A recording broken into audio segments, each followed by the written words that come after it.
Hello everyone.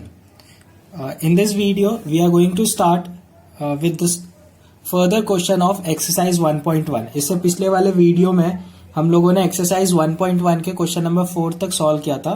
Now we are going to start with the question number 5. तो यहाँ पे जैसा कि ऑलरेडी दिया है f dash of 3 is equal to -1 दिया है और g dash of 2 is equal to 5 दिया है और g of 2 is equal to 3. Okay, ये डैश का मतलब होता है कि फंक्शन डिफरेंशिएट हो चुका है और हमें क्या पता करना है, dy by d x at x is equal to 2. तो सबसे पहले we are going to calculate dy by d x. So ये क्या हो जाएगा, dy by d x is equal to, अब ये कंपोजिट फंक्शन है कि फंक्शन के अंदर एक दूसरा फंक्शन है, तो यहाँ पे क्या यूज होगा, chain rule.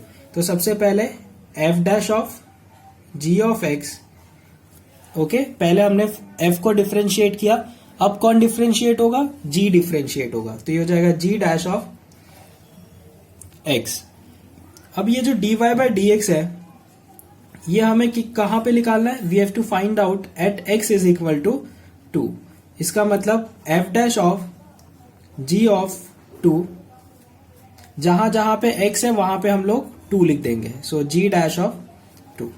Okay, f dash of, अब देखो g ऑफ 2 का वैल्यू कितना है, 3 है, तो यहां पे आ जाएगा ये 3 इंटू g डैश ऑफ 2 का वैल्यू कितना है, 5. f डैश ऑफ 3 का वैल्यू कितना दिया है, -1. So -1 into 5 which is equal to -5. So this is going to be answer for question number 5. So now in question number 6 हमें फंक्शन दिया है h of x is equal to root में पूरा function दिया है और यहाँ पे कुछ वैल्यूज दी है. फॉर एग्जाम्पल f ऑफ 1 की वैल्यू, g ऑफ n1 की value, f dash of 1, g dash of 1. हमें क्या निकालना है, h dash of 1. Now to find out h dash of 1, first we have to find out h dash of x. So differentiate h of x with respect to x.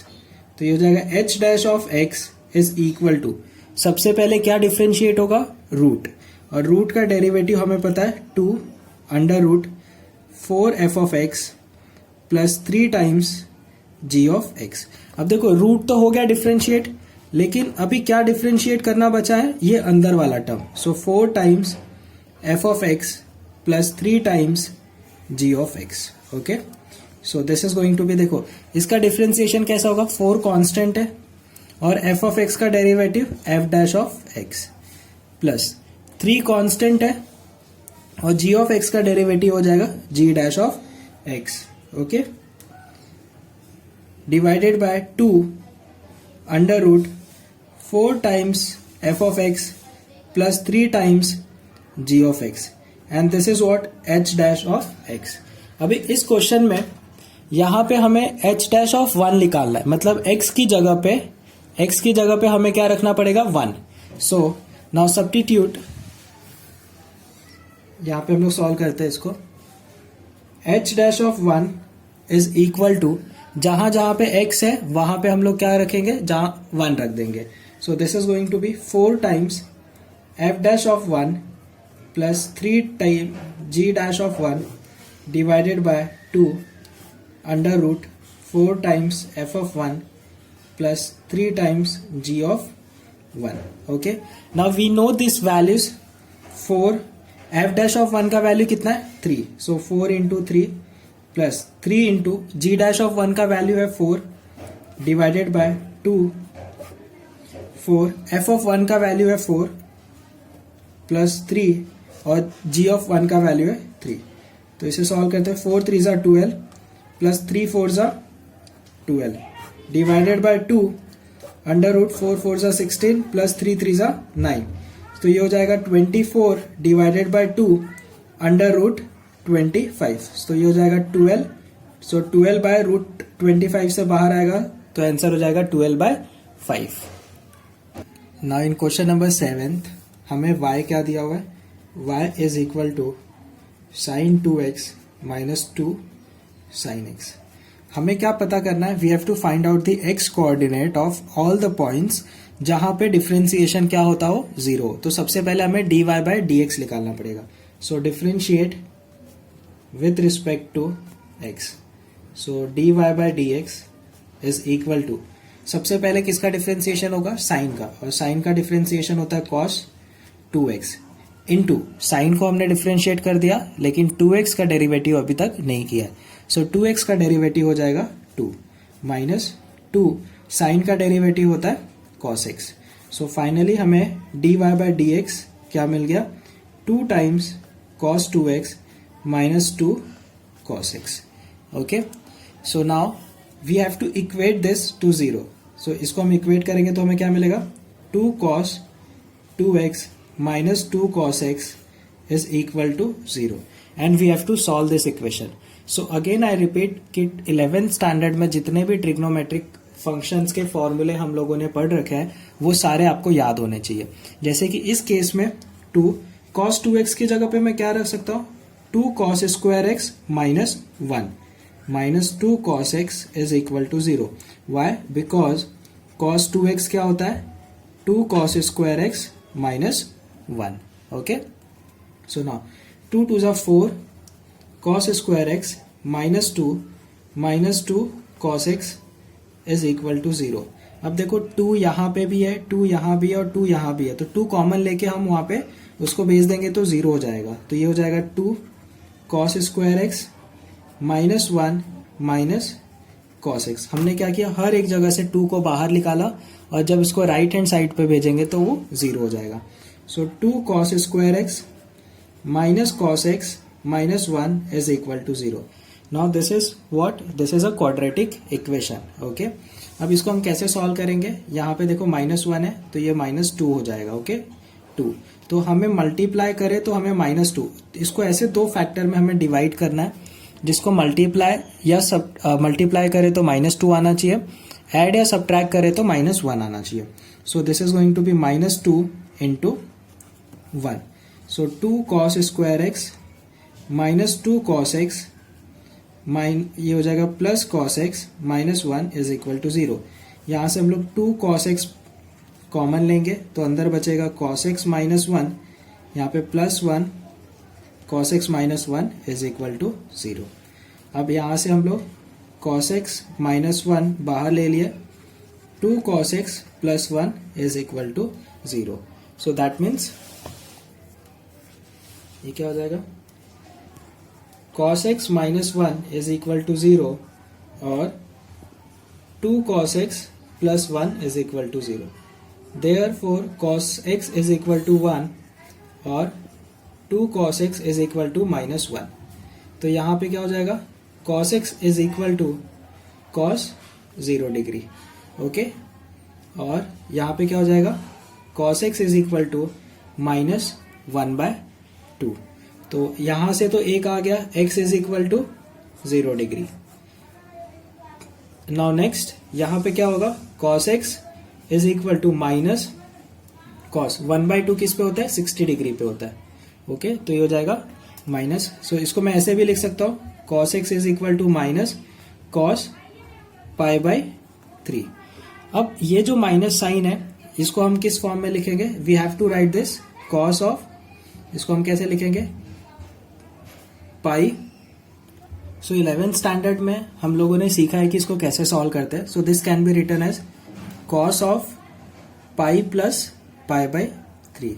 क्योंकि देखो पाई जब भी पाई रहता है तो देयर इज नो चेंज, तो ये cos आ जाएगा, और पाई प्लस π/3 इसका मतलब ये हम लोगों का पाई होता है, यहाँ पे ऐड करेंगे तो ये π/3 हो जाएगा।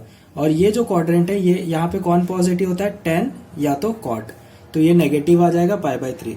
सो this minus cos π/3 can be written in this way. So cos x is equal to ये 3 + 1 4 हो जाएगा, cos 4 π/3। सो यहाँ से हम लोगों का आंसर क्या आया, एक आया x is equal to 0 degree और x इज इक्वल टू 4 π/3।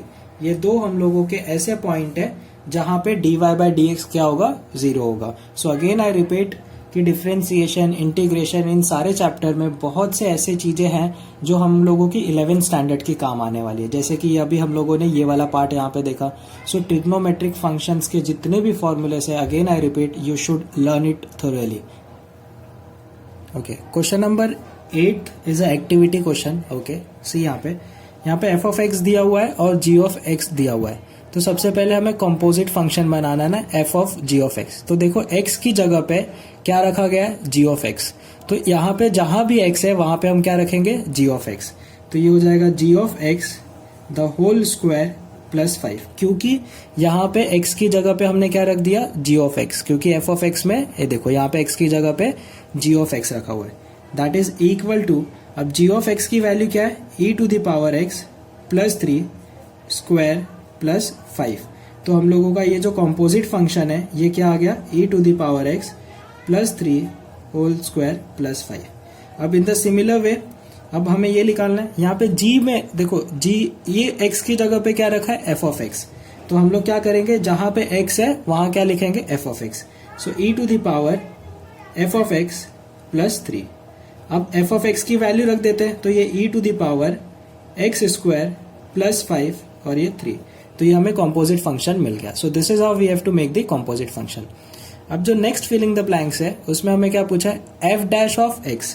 इसका मतलब ये जो f ऑफ x है इसको हमें डिफ्रेंशिएट करना है। सो एक्स स्क्वायर का डेरिवेटिव 2x और 5 कांस्टेंट है तो उसका डेरिवेटिव 0 हो जाएगा, नहीं लिखेंगे तो भी चलेगा। g डैश ऑफ x मतलब हमें इसका डिफ्रेंशिएशन लिखना है। So e to the power x का डेरिवेटिव क्या होता है, e to the power x और प्लस 3 का डेरिवेटिव क्या हो जाएगा, 0। So this is how we have solve this one. अब जो इसका आगे वाला फिलिंग द ब्लैंक्स है दैट विल डू इट।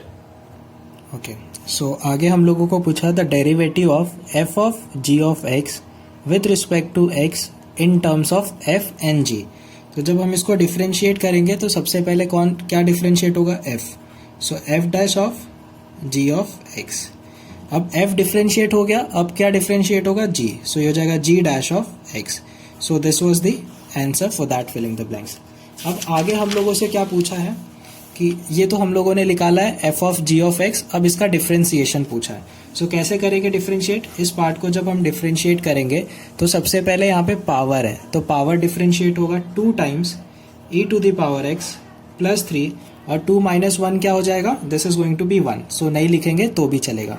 अब देखो पावर तो डिफ्रेंशिएट हो गया लेकिन अब ये अंदर वाला टर्म का डिफ्रेंशिएशन बचा हुआ है। So d by d x of e to the power x plus 3। Now plus d by d x of 5 क्या होगा, 0। सो इसका आंसर हो जाएगा 2 times e to the power x plus 3। e to the power x का derivative e to the power x और इस 3 का derivative 0, तो उसको नहीं लिखेंगे तो भी चलेगा। So this is going to be the answer. अब हमें यही वैल्यू का बोला है कि जो आपका आंसर आया है मतलब ये है, उसका आंसर निकालो when x is equal to 0। तो हमें क्या करना है, बस इस एक्सप्रेशन में x की जगह पे 0 रख देना है। तो हो जाएगा 2 times e to the power 0 plus 3 e to the power 0। So ये हो जाएगा 2 e to the power 0 is 1, 3 plus 1 4 और e टू द पावर 0 तो 1 हो जाएगा। तो answer is going to be 8।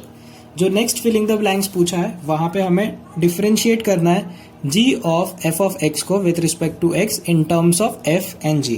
तो सबसे पहले यहाँ पे किसको डिफ्रेंशिएट करेंगे, g को, क्योंकि g सबसे बाहर है। सो g dash of f of x into, अब अंदर वाला टर्म डिफ्रेंशिएट होगा मतलब f डैश ऑफ x। इसके बाद भी 2 फिलिंग द ब्लैंक्स है जहां पे हम लोगों को इसको डिफ्रेंशिएट करना है। जो अभी हमने यहाँ पे हम लोगों ने एक वैल्यू निकाला है ना g of f of x को, तो उसको डिफ्रेंशिएट करना है और बाद में उसमें x इज इक्वल टू जो वैल्यू दी है वो रख देना है। So I want you to solve at least this much of this question. Easy है, सॉल्व हो जाएगा। And so this is how in this video we are ending up with the exercise 1.1। I hope आपको सारे question समझ में आए होंगे। Again I repeat, जो क्वेश्चंस हम लोगों ने स्किप किया है, if you find any difficulties in that then do comment the question number in the comment box. Thank you guys for watching this video. Wish you best of luck.